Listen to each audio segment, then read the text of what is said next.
Elias Thorne. The name itself whispered of enigma and innovation in equal measure. A tech titan who amassed his fortune not through social media empires or e-commerce behemoths, but through bleeding-edge advancements in fields most people couldn't even comprehend. Quantum computing, advanced robotics, bioengineering. Thorne's fingerprints were subtly embedded in technologies poised to reshape the very fabric of reality. But unlike his contemporaries, Thorne shunned the limelight. No Twitter feuds. No extravagant galas. No performative philanthropy. He was a ghost in the machine, a digital recluse who preferred the company of algorithms to acolytes. His wealth, estimated to be in the tens of billions, afforded him a lifestyle of unparalleled luxury, albeit one carefully shielded from prying eyes. That he owned private islands, sprawling estates, and a fleet of bespoke vehicles. But his most prized possession, the embodiment of his technological prowess and his desire for isolation, was the asterisk. Morpheus Star. The Morpheus wasn't merely a yacht. It was a floating fortress of innovation. Commissioned at a cost that dwarfed the GDP of some small nations, it was a marvel of engineering and design. Its hull was constructed from a proprietary alloy, rendering it virtually undetectable to radar.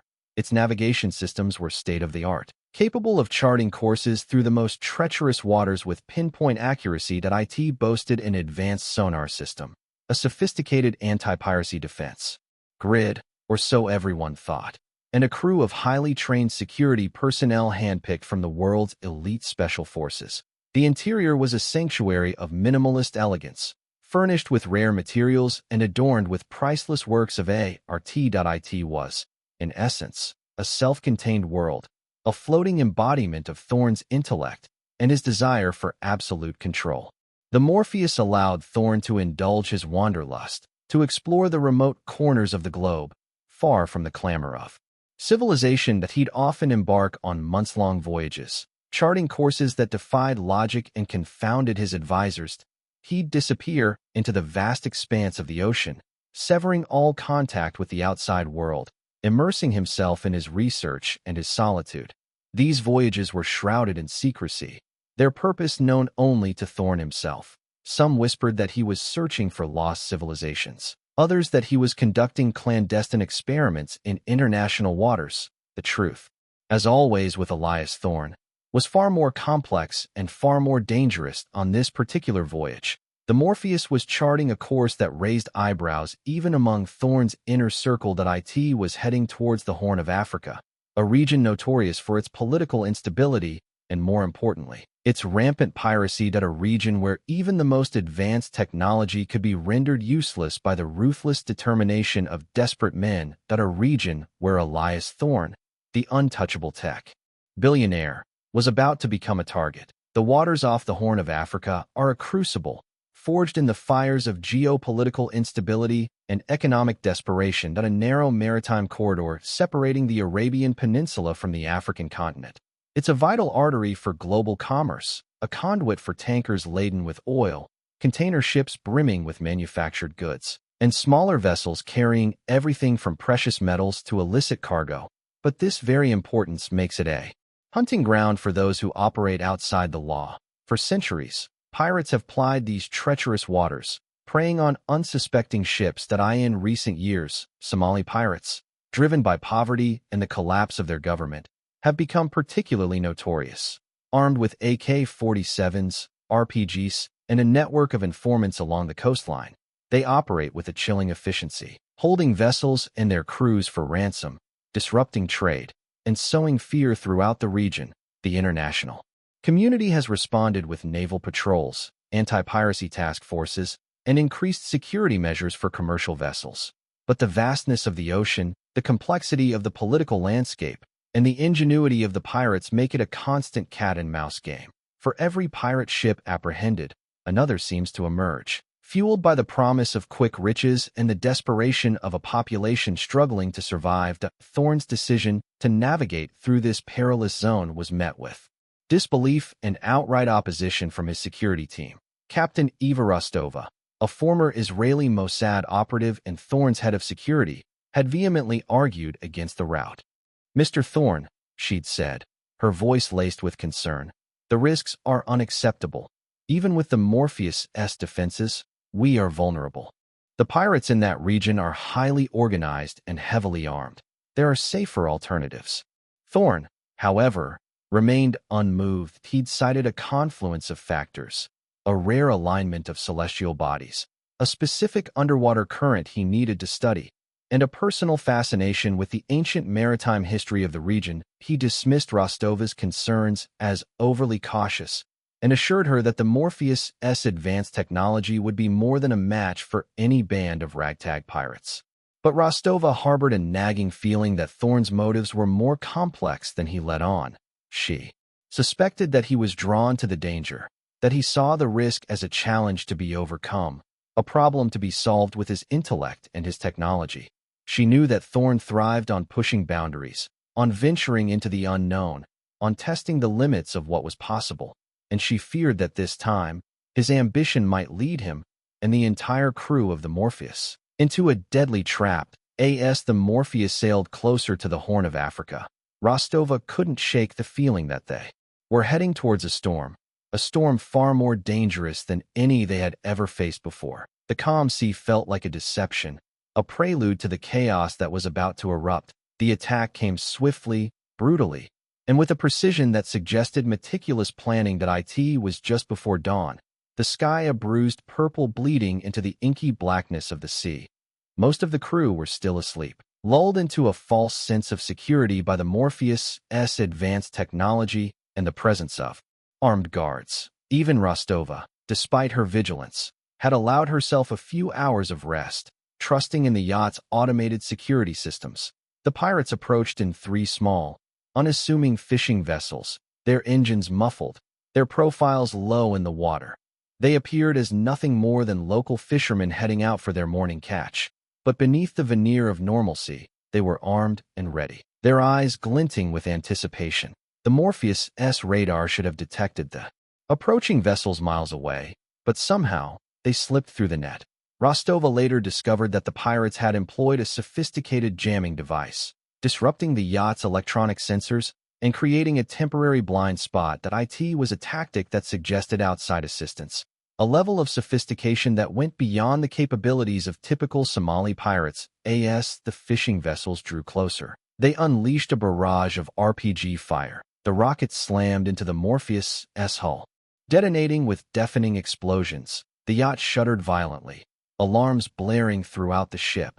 The pirates then opened fire with their AK-47s, peppering the deck with bullets. Rostova, jolted awake by the explosions, raced to the bridge, grabbing her weapon as she went. She found chaos and confusion, the crew scrambling for cover, the security guards struggling to repel the attack.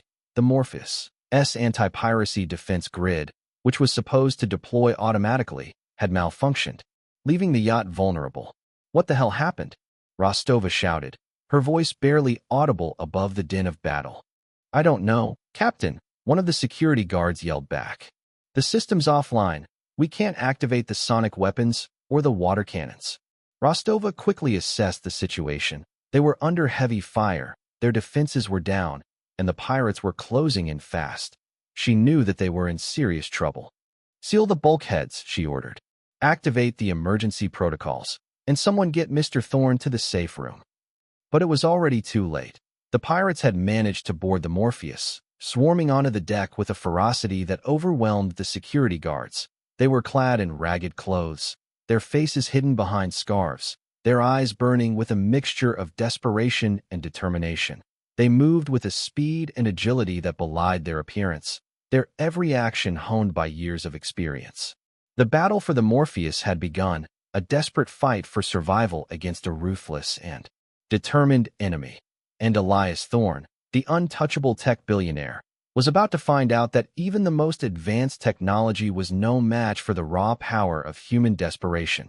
News of the Morpheus' hijacking spread like wildfire, igniting a global media frenzy. The story had all the elements of a perfect storm: a reclusive billionaire, a state-of-the-art yacht, and ruthless pirates in a lawless corner of the world. It was a narrative tailor-made for sensational headlines and breathless news reports. Within hours, every major news outlet was leading with the story.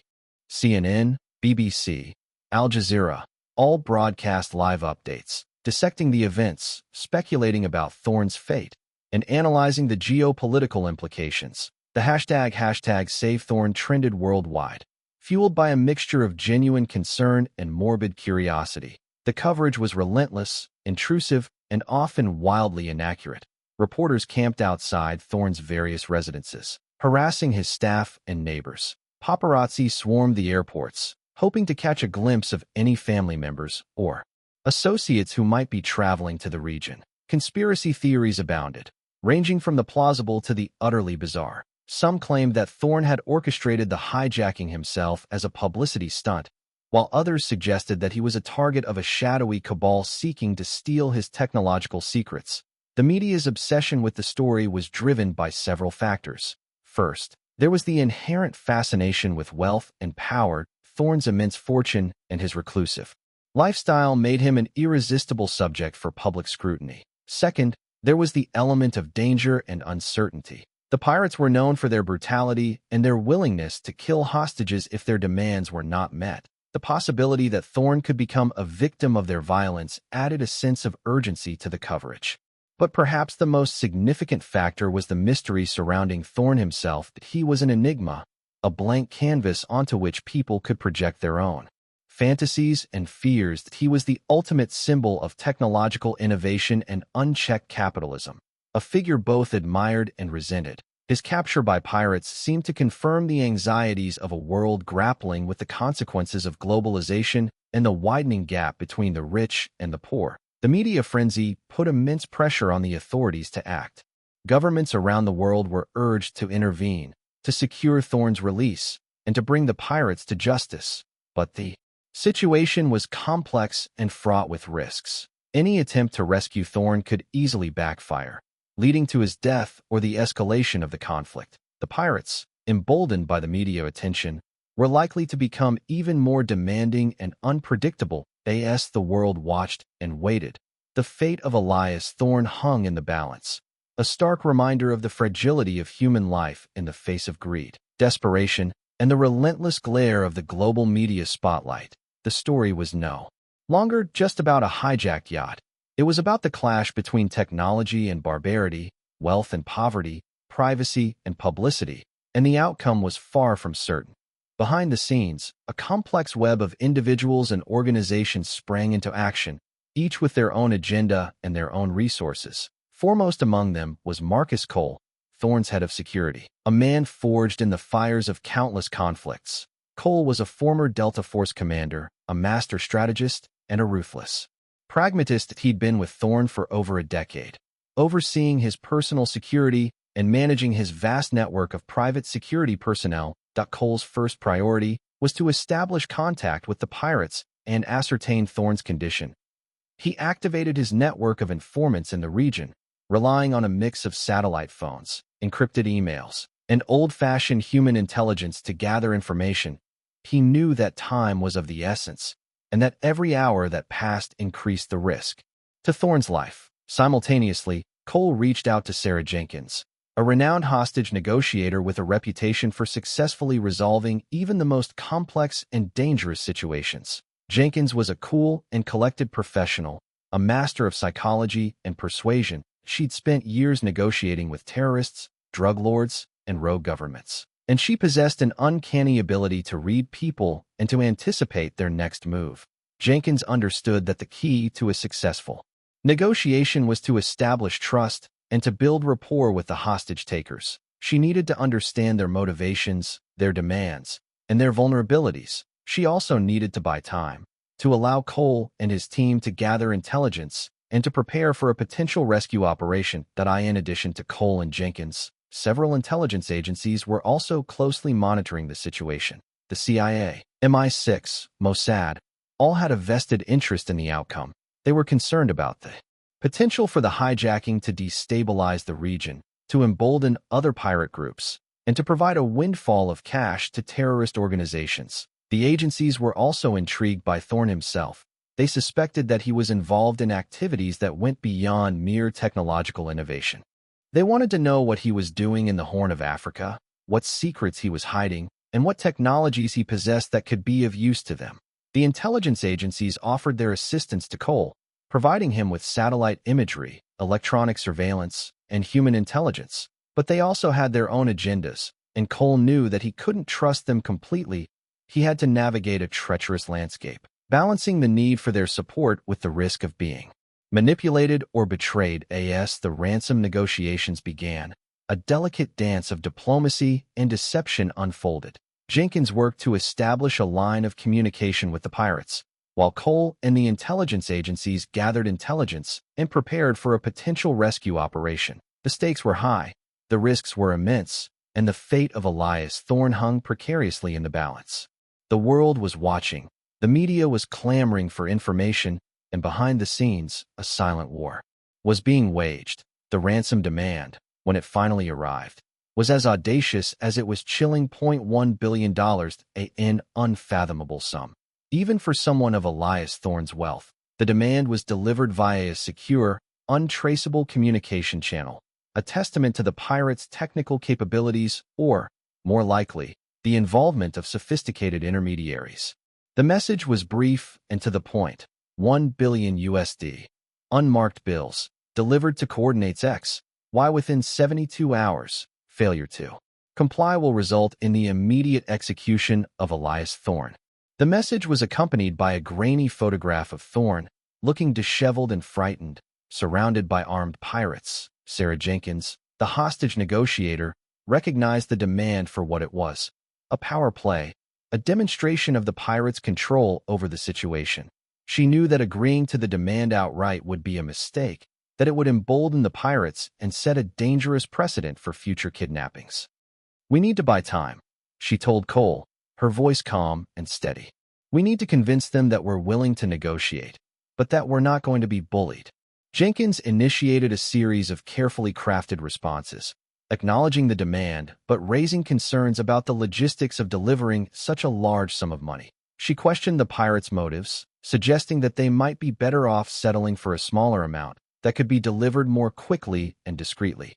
Meanwhile, Cole and his team were working feverishly to gather intelligence about the pirates' location and their capabilities. They analyzed the photograph of Thorne, looking for clues about his surroundings. They scoured satellite imagery, searching for any sign of the Morpheus. They tapped into their network of informants, hoping to identify the pirates and their leaders. The intelligence they gathered painted a complex and disturbing picture. The pirates were not a homogeneous group, but rather a loose coalition of different factions, each with their own agendas and their own loyalties. Some were driven by purely economic motives, seeking only to enrich themselves through ransom payments. Others were motivated by political or ideological goals, seeking to destabilize the region or to strike a blow against Western interests. Cole also uncovered evidence that the pirates were receiving support from outside sources. He discovered traces of sophisticated weaponry and communication equipment that could not have been acquired through legitimate channels. That he suspected that a shadowy organization was providing the pirates with funding, training, and logistical support, using them as pawns in a larger geopolitical game. As the 72-hour deadline approached, the pressure mounted on Cole and Jenkins. They knew that they were running out of time, and that the pirates were becoming increasingly impatient. They had to make a decision, whether to pay the ransom, to launch a rescue operation, or to try to find some other way to resolve the crisis. The lives of Elias Thorne, and potentially many others, depended on it. Sarah Jenkins was a master of the subtle art of negotiation. She understood that every word, every pause, every inflection could have a profound impact on the outcome. She approached each negotiation as a chess game, carefully calculating her moves and anticipating her opponent's responses. In this instance, her gambit was to introduce doubt and discord among the pirates. She began by subtly questioning the pirates' ability to handle such a large sum of money. "Gentlemen," she said, her voice calm and professional, "I understand your desire for financial compensation. However, I must express my concerns about the practicality of delivering $1 billion in unmarked bills. Such a transaction would attract unwanted attention from law enforcement agencies around the world. It would also make you targets for other criminal organizations." She then suggested an alternative. "Perhaps we could agree on a smaller, more manageable sum that could be transferred discreetly and without attracting unwanted attention. This would ensure your financial security while minimizing the risk of complications. Jenkins's words were carefully chosen to sow seeds of doubt and mistrust among the pirates. She knew that they were not a monolithic group, and that some might be more interested in personal gain than in ideological goals. She hoped to exploit these divisions to create a wedge between the different factions and to weaken their resolve.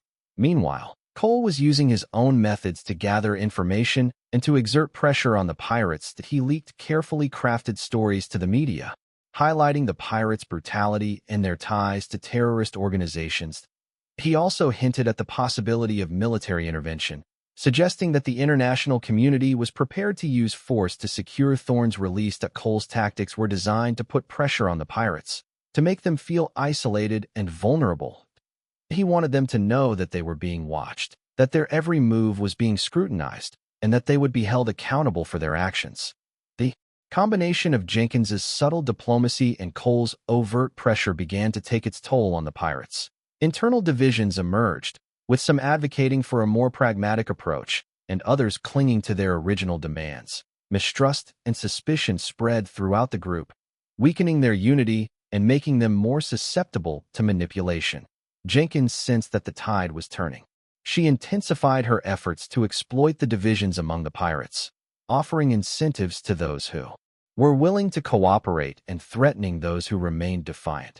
She used her knowledge of their personal lives, their families, and their financial situations to gain leverage and to influence their decisions. The negotiation was becoming a high-stakes game of cat and mouse, with Jenkins and Cole working tirelessly to outmaneuver the pirates and to secure Thorne's release. The clock was ticking, the pressure was mounting, and the fate of Elias Thorne hung in the balance. The world was watching, the media was speculating, and behind the scenes, a battle of wits and wills was being waged. While Jenkins and Cole were engaged in their high-stakes game of negotiation and manipulation, the intelligence agencies were pursuing their own, often conflicting, agendas. The CIA, in particular, was deeply interested in Thorne's activities in the Horn of Africa. They suspected that he was involved in something far more significant than mere scientific research or pleasure cruising. That a CIA operative named Agent Isabella Rossi, a sharp and ambitious analyst with a background in counterterrorism, was assigned to monitor the situation. Rossi had been tracking Thorne's movements for years, piecing together fragments of information from various sources. She believed that Thorne was developing advanced technologies with potentially devastating military applications, and that he was using the Horn of Africa as a testing ground for these technologies. Rossi saw the hijacking as an opportunity to gain access to Thorne and his secrets. She offered Cole the full support of the CIA, providing him with satellite imagery, electronic surveillance, and human intelligence. But she also had a hidden agenda: to extract information from Thorne by any means necessary. Rossi suspected that Thorne was not entirely a victim in this situation. She believed that he might have deliberately provoked the pirates, perhaps as a test of his yacht's defenses or as part of some elaborate scheme.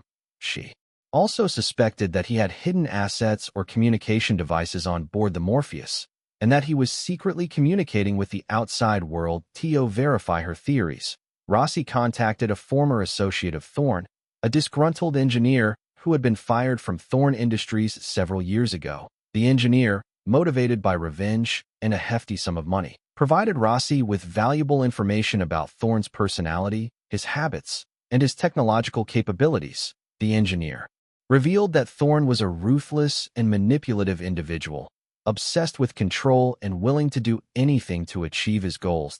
He also confirmed that Thorne had a penchant for elaborate schemes and that he often used his wealth and power to circumvent the law. Armed with this information, Rossi approached Cole with a proposal to launch a covert operation to infiltrate the Morpheus and to extract Thorne before the ransom deadline expired. She argued that this was the only way to ensure Thorne's safety and to prevent his technologies from falling into the wrong hands. Cole was wary of Rossi's proposal. He knew that the CIA had its own agenda and that they were not to be trusted. He also knew that a covert operation would be incredibly risky, potentially jeopardizing Thorne's life and escalating the conflict. But Cole also recognized that he was running out of options. The ransom negotiations were stalling.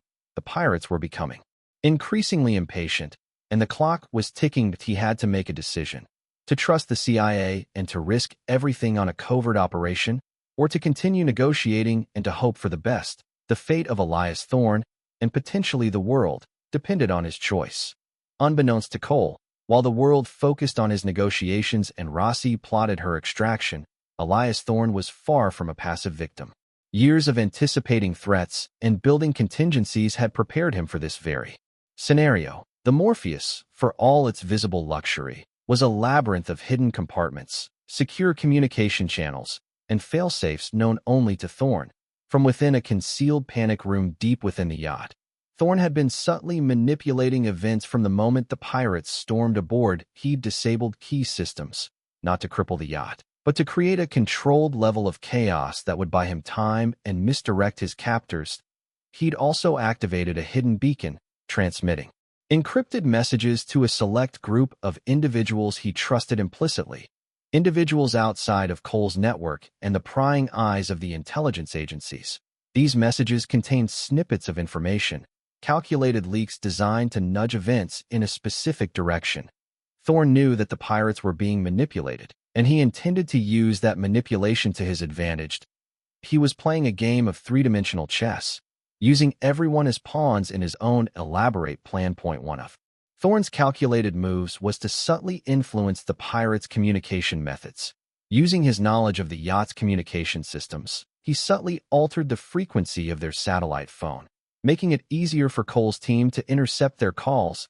He also planted false information, leading them to believe that he possessed valuable data that they could sell to the highest bidder. These actions were not without risk. Thorne knew that if the pirates discovered his deception, they would not hesitate to kill him, but he was willing to gamble, to risk his life in order to achieve his ultimate goal. Flashbacks revealed Thorne's meticulous planning, simulations of pirate attacks, hidden escape routes, and encrypted communication protocols. He had even anticipated the possibility of a double cross by the intelligence agencies, and he had taken steps to protect himself from their interference. As the ransom deadline drew closer, Thorne prepared for his final move. He had gathered the information he needed. He had manipulated the players to his advantage, and he was ready to reveal his true hand. The pirates, the intelligence agencies, and even Cole and Jenkins were all about to discover that Elias Thorne was not the helpless victim they believed him to be. He was the puppet master, pulling the strings from the shadows, orchestrating a grand finale that would shock the world. The question was, what was his ultimate goal, and what price would he be willing to pay to achieve it?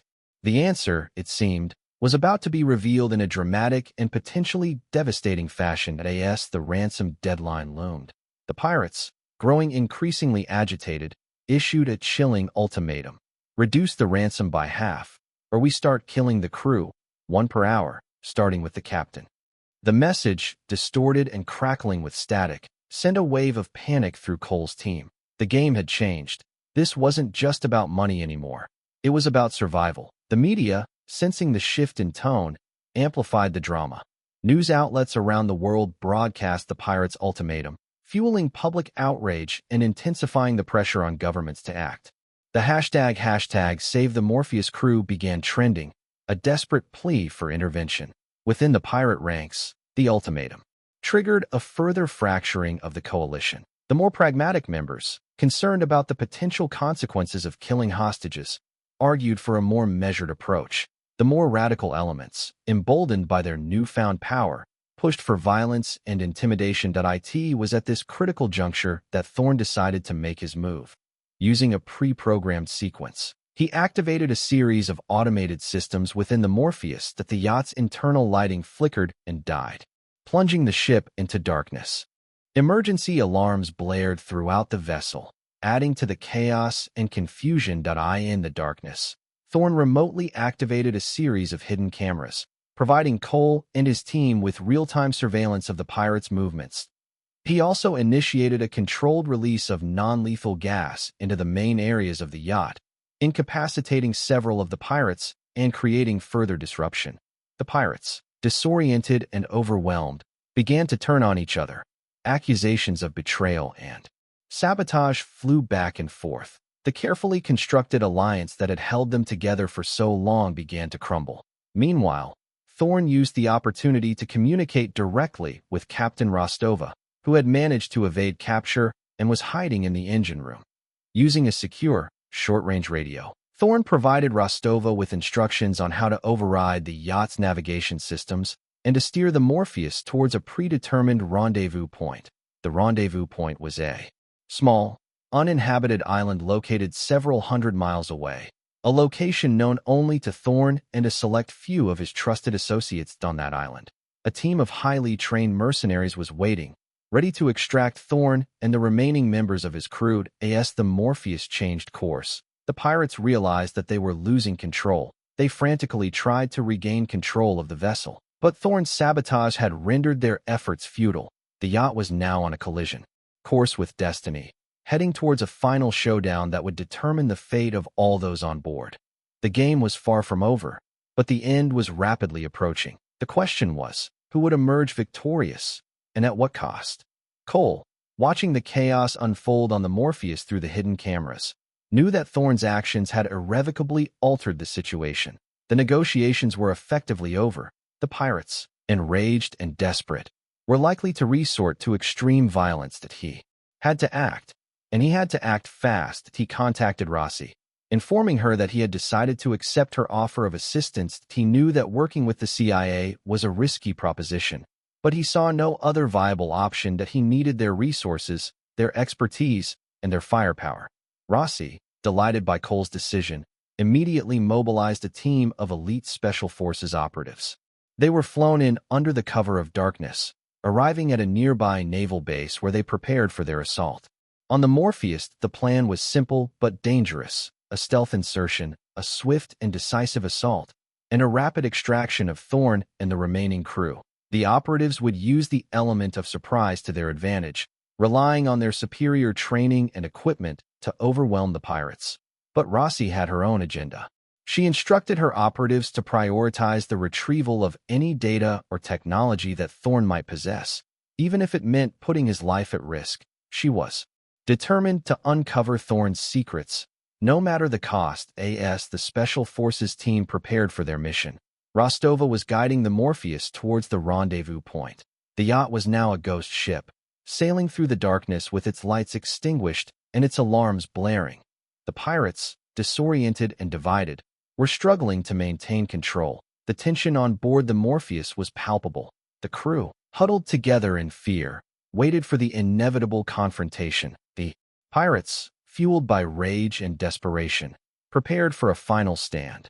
Thorn, hidden in his panic room, monitored the events, knowing that his carefully laid plans were about to be put to the ultimate test. As the Morpheus approached the rendezvous point, the mercenaries waiting on the island sprang into action. They launched a series of small, high-speed boats, heading towards the yacht under the cover of darkness.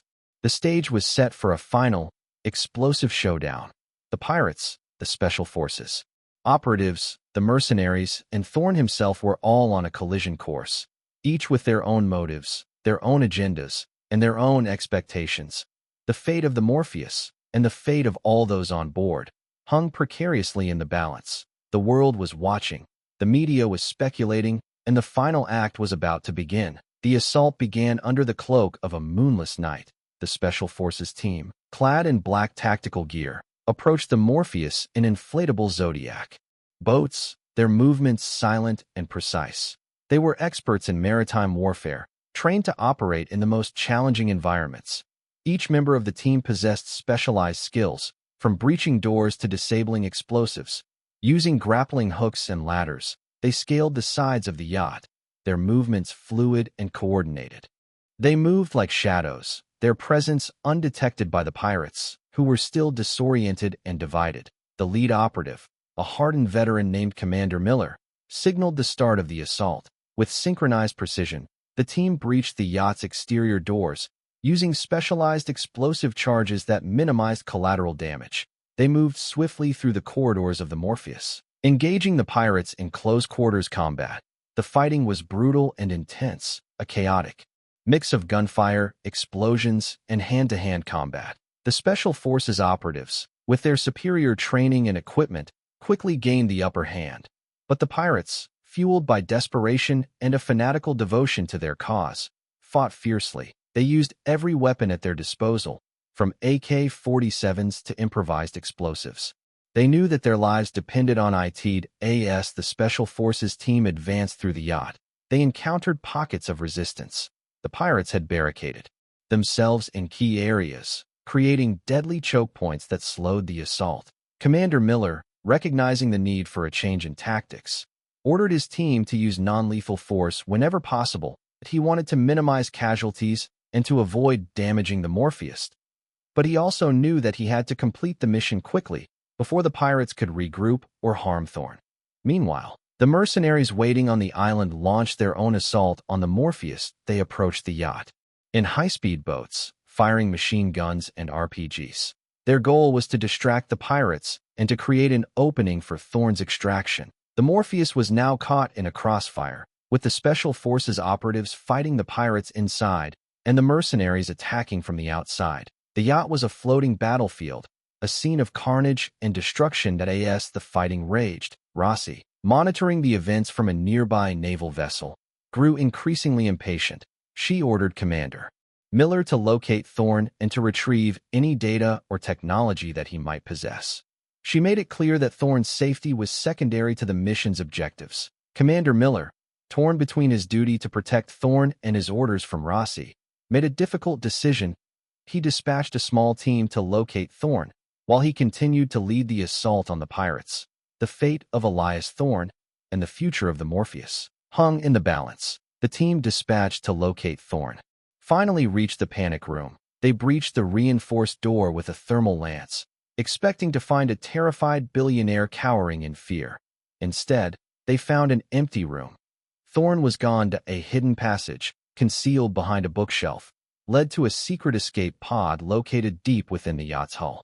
Thorn had anticipated this moment and had prepared for it accordingly. He had activated the escape pod and launched it into the sea, disappearing into the darkness. The Special Forces team, stunned by Thorn's disappearance, radioed Commander Miller with the news. Miller, realizing that the mission was spiraling out of control, ordered his team to secure the yacht and to prepare for extraction. But the pirates, sensing victory slipping from their grasp, launched a desperate counterattack. They converged on the main deck, engaging the Special Forces operatives in a final, bloody showdown. The fighting was fierce and unrelenting. The pirates, with their backs against the wall, fought with a ferocity that surprised even the seasoned Special Forces operatives. They used every trick in the book, from ambushes to booby traps. Commander Miller, leading the defense, was severely wounded by an RPG blast. Several other members of his team were also injured or killed. The mission was on the verge of collapse. Just when it seemed that all hope was lost, Rostova emerged from the engine room, wielding a machine gun. She had managed to disable the yacht's engines and to flood the lower decks, further disrupting the pirates. Rostova, with her knowledge of the yacht's layout and her years of experience in combat, proved to be a formidable force. She single-handedly eliminated several of the pirates, turning the tide of the battle. Inspired by Rostova's bravery, the remaining Special Forces operatives rallied. They launched a final assault on the pirates, driving them back and securing the main deck. The mercenaries, seeing that the Special Forces team had gained the upper hand, ceased their attack and retreated back to the island. The battle for the Morpheus was over, but the mission was far from a success. Thorn was missing, several Special Forces operatives were dead or wounded, and the Morpheus was severely damaged, and Rossi, enraged by Thorn's escape and the mission's failure, was determined to find him, no matter where he might be hiding. The game was far from over. It had only just begun. The media, initially reporting Thorn's daring escape as a victory, soon shifted its narrative as details of the botched rescue mission emerged. The loss of life, the damage to the Morpheus, and Thorn's continued disappearance fueled public criticism and calls for accountability. Rossi, facing intense scrutiny, doubled down on her efforts to locate Thorn. She deployed every resource at her disposal, tracking his escape pod using satellite technology and deploying teams to search the surrounding islands. Meanwhile, Cole, grappling with the mission's failure and the loss of his men, began to reevaluate everything he thought he knew about Thorn. He reviewed the intelligence reports, the surveillance footage, and the communication logs. searching for clues that might explain Thorne's actions. It was then that he discovered a hidden connection, a link that had been deliberately obscured, the jamming device used by the pirates to disable the Morpheus' radar had been supplied by a company owned by Sarah Jenkins, the hostage negotiator. Cole was stunned. He had trusted Jenkins implicitly, relying on her expertise and her judgment. Now, he realized that she had been playing him all along. Cole confronted Jenkins, demanding an explanation. Initially, she denied any involvement, claiming that she had been framed, but under intense questioning, she finally cracked, revealing the truth. Jenkins confessed that she had been working for a rival tech company, a company that had been trying to acquire Thorne's technology for years. The hijacking had been orchestrated as a way to force Thorne to sell his patents, or, if that failed, to eliminate him and steal his secrets. Jenkins explained that she had been approached by the company's CEO, a ruthless and ambitious individual named Alistair Finch, who had offered her a substantial sum of money to betray Thorne. She had initially resisted, but Finch had threatened to expose a dark secret from her past, a secret that would destroy her reputation and ruin her career. Faced with this blackmail, Jenkins had reluctantly agreed to cooperate. She had provided the pirates with the jamming device, she had sabotaged the Morpheus' defenses, and she had manipulated the negotiations to prolong the crisis and to create an opportunity for Finch to seize Thorne's technology. Jenkins also revealed that Finch had been the one who had ordered the mercenaries to attack the Morpheus. His plan was to eliminate the pirates and to eliminate Thorne and seize his technology for himself. Cole, armed with Jenkins's confession, contacted Rossi, revealing the conspiracy and providing her with evidence of Finch's involvement. Rossi, initially skeptical, was eventually convinced by the overwhelming evidence. She immediately launched an investigation into Finch and his company. Meanwhile, Thorne, who had been monitoring the situation from his secret location, decided that it was time to reveal himself. That he contacted the media, offering them an exclusive interview in exchange for a guarantee of his safety. In the interview, Thorne exposed the entire conspiracy, detailing Finch's plot to steal his technology and Jenkins's role in the hijacking. He provided evidence to support his claims, including emails, financial records, and surveillance footage. The revelations sent shockwaves throughout the world. Finch was immediately arrested and charged with multiple crimes, including conspiracy, kidnapping, and attempted murder. Jenkins was also arrested and charged with similar offenses. Thorne's actions had far-reaching consequences. The hijacking of the Morpheus exposed the vulnerabilities of maritime security in the Horn of Africa and led to increased international efforts to combat piracy.